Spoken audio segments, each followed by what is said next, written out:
Ford EV pickup is basically the electric Maverick everyone demanded. Do you know how many times folks, myself included, yelled at the sky for Ford to put out a battery electric version of the Maverick? If only it were electric, the masses cried, rending their garments in anguish, and cursing their fate, knowing full well that Ford would sell every EV Maverick that it deigned to produce. Well, now that it's happening it's time to put your money where your mouth is. And that means ponying up some cold hard cash for Ford's entry-level, $30,000 pickup like you all said you would. Welcome back to Critical Materials, your daily roundup for all things electric and tech in the automotive space. The wait is almost over. Ford has officially confirmed that it's working on a plan that every tiny truck enthusiast, urban dwelling hauler, and budget-minded EV shopper has demanded for ages. Ford hasn't slapped a Maverick badge on the product, and may not. One rumor suggests it could be called the Ranchero instead. But you get the idea. This is Ford's people's truck. It's not a $90,000 luxury chrome-lined yacht with a 6-foot bed. It's a battery-powered truck for regular humans,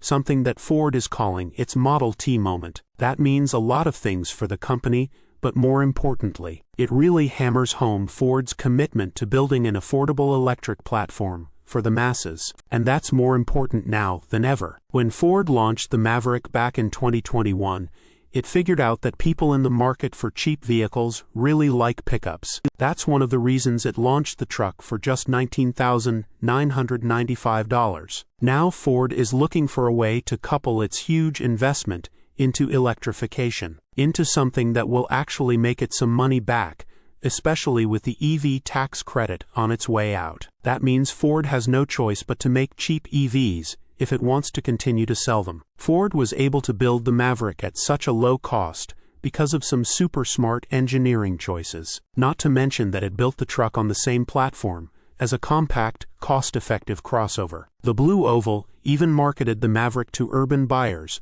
who would otherwise buy a compact crossover at one point. 80% of its buyers were first-time pickup owners who bought the Maverick for a bit more utility in their urban lifestyle. In fact, many of those owners still aren't doing truck things, as Ford revealed to insideevs that less than 25% of Maverick owners have actually used their truck to tow something, which is why Ford is okay with giving the cheap EV a tiny LFP battery. The lessons that Ford has learned from its EV and small pickup projects like the F-150 Lightning and Maverick will feed into the affordable truck. That includes using the truck to supply electricity to their home during a power outage. A front trunk, enough space for 5 adults, and a 0 to 60 miles per hour sprint quicker than the EcoBoost Mustang. That's mid-4 seconds for anyone keeping track. Needless to say, Ford has effectively put pressure on every single automaker still looking to compete in the affordable EV segment. Looking at you, Slate. Can this new $30,000 truck make the automaker's additional $5 billion EV investment worth it? Source: reposted and summarized from Rob Stumpf at insideevs.